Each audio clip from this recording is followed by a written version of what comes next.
नमस्कार, स्वागत है आपका अपडेट इंडिया में। मैं आपके साथ प्रिया बंसल। इस वक्त हमारे साथ डॉक्टर सावरमल बाजिया मौजूद हैं, ईएनटी स्पेशलिस्ट। सर, जिस तरीके से आपके हॉस्पिटल में आज नर्सिंग डे बनाया गया था और बहुत ही भव्य तरीके से बनाया गया, सभी जो नर्सिंग स्टाफ से मेरी बातचीत हुई, उनका कहना था कि हमारा उत्साहवर्धन हुआ, क्योंकि जिस तरीके से देखते हैं उतना तवज्जो जो है नर्सिंग स्टाफ को नहीं मिलता है, पर आपके हॉस्पिटल ने दिया। कैसा महसूस कर रहे हैं? क्या कुछ आपकी इस पे राय है?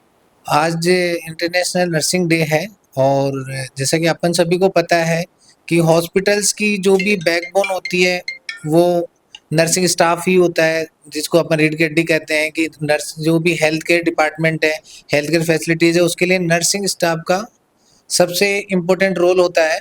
और जो उनका जो दायित्व होता है वो बहुत बखूबी और कहीं जो आम पब्लिक के लिए कहीं ऐसा होता है कि भाई इनका रोल इतना इम्पोर्टेंट नहीं है, बट हम बीइंग ए डॉक्टर और बीइंग ए हॉस्पिटल संचालक हम समझते हैं इस चीज़ को। हमें पता है कि नर्सिंग स्टाफ के बिना हेल्थ फैसिलिटी प्रोवाइड करना बहुत टफ है और मतलब कहीं ये भी कह सकते हैं कि असंभव है।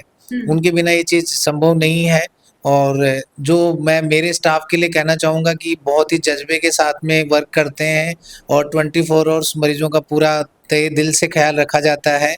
मैं मेरे नर्सिंग स्टाफ का इस चीज़ के लिए बहुत-बहुत धन्यवाद भी यहाँ पर करना चाहूँगा। अब बालाजी हॉस्पिटल में एक खास चीज़ देखने को मिली कि अगर हम जो और अदर हॉस्पिटल्स है उसमें जाते हैं, तो वहाँ पर जो नर्सिंग स्टाफ होता है मेजरली वो फीमेल्स होती हैं, मेल्स नहीं होते। बट यहाँ हम लोगों ने बराबर का ही रेशियो देखा, ना ज़्यादा फीमेल्स ना ज़्यादा मेल्स। तो जिस तरीके से आपने रेशियो मेंटेन कर रखा है, उस तरीके से देखने को मिलता है कि बराबर जो है महिलाओं को और पुरुष को जो है एक तरीके से सेम लेवल पर रिस्पेक्ट दी जा रही है।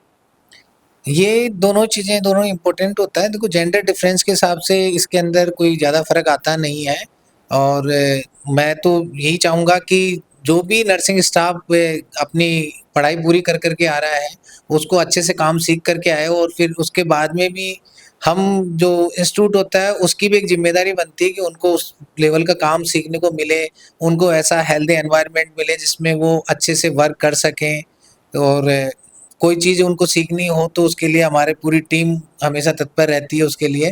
तो नर्सिंग स्टाफ को या जो भी नर्सिंग की हमारी टीम है, वो बहुत ही काबिल-ए-तारीफ़ है और बहुत ही वेल एजुकेटेड और बहुत अच्छी प्रैक्टिस उनको आती है। तो मैं हमारा जो नर्सिंग स्टाफ है आप और हमारा ही नहीं, जो नर्सिंग स्टाफ है, जो भी नर्सिंग सर्विसेज़ जो भी लोग प्रोवाइड कर रहे हैं, मैं आपके माध्यम से उन सभी को धन्यवाद ज्ञापन करना चाहूँगा कि इतना जो भी हिंदुस्तान का जो हेल्थ का जो भार वो अपने कंधों पे लेकर के चल रहे हैं और उसको इतना मतलब इतना आनंद और एन्जॉय कर के वो इस चीज़ को पूरा करते हैं। इस चीज़ के लिए मैं पूरे नर्सिंग स्टाफ का, पूरे नर्सिंग समाज का धन्यवाद करना चाहता हूँ। जिस तरीके से जो बैकबोन होती है एक हॉस्पिटल की, डॉक्टर के साथ वो हमेशा खड़े रहते हैं, क्योंकि डॉक्टर एक सर्जन के रूप में काम कर रहे हैं, पूरा उन्होंने ऑपरेट कर दिया है। क्योंकि मरीजों की देखी जाए तो पूरी जो देखरेख होती है, पूरी जो देखभाल होती है, वो नर्सिंग स्टाफ की तरफ से ही की जाती है और एक अलग एक रिलेशन जो है उनका क्रिएट हो जाता है। उस पर क्या कहना चाहेंगे? देखो, ये डेफ़िनेटली जो भी हेल्थ का जो भी काम होता है वो एक कोऑर्डिनेटेड वर्क होता है, जिसमें डॉक्टर्स के रोल से स्टार्ट होकर के फिर लैब का काम होता है, लैब टेक्नीशियंस का वर्क अच्छा होता है, जाँच जहाँ करानी होती है उसका रहता है, फिर उसके बाद में आपने जो ट्रीटमेंट लिखा उसको प्रोवाइड करने का वर्क जो होता है वो नर्सिंग के पास में होता है। तो एक ये कोऑर्डिनेटेड वर्क होता है, तो इसमें डेफ़िनेटली जो लोग साथ में काम कर रहे होते हैं उनका जितना अच्छा कोऑर्डिनेशन होता है, आप उतनी अच्छी सर्विस प्रोवाइड कर पाते हो। तो धीरे-धीरे टाइम बाउंड जैसे काम आप साथ करते रहते हो तो आपकी एक बॉन्डिंग इंक्रीज़ होती जाती है, उसमें आपकी म्यूचुअल अंडरस्टैंडिंग इंक्रीज़ हो जाती है।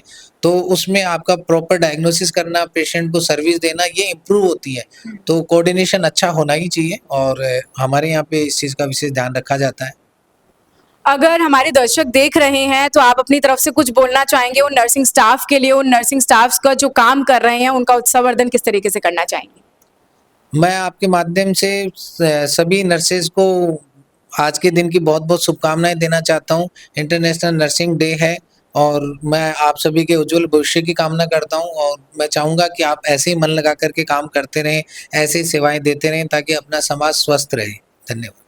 तो ये थे हमारे साथ डॉक्टर साबरमल बाजिया। बहुत ही बखूबी तरीके से उन्होंने बताया कि किस तरीके से इन्होंने बालाजी हॉस्पिटल में पूरी तरीके से जो है उत्साहवर्धन किया है अपने नर्सिंग स्टाफ का, क्योंकि हमेशा से देखने को मिलता है नर्सिंग स्टाफ को उतना तवज्जो नहीं मिलता है, लेकिन जिस तरीके से बालाजी हॉस्पिटल काम कर रहा है, अपने स्टाफ का उत्साहवर्धन लगातार बढ़ाने की कोशिश कर रहा है, तो लगातार इस तरीके की जो गतिविधियां देखने को मिलती रही हैं। और जिस तरीके की आज नर्सिंग स्टाफ को जो है डे सेलिब्रेट किया जा रहा है इंटरनेशनल तरीके से, और जिस तरीके से आज यहाँ पर प्राइजिंग डिस्ट्रीब्यूशन भी किया गया है, उनका उत्साहवर्धन भी किया गया है, बहुत ही बखूबी तरीके से ये पूरा जो है भव्य रूप से बनाया गया है।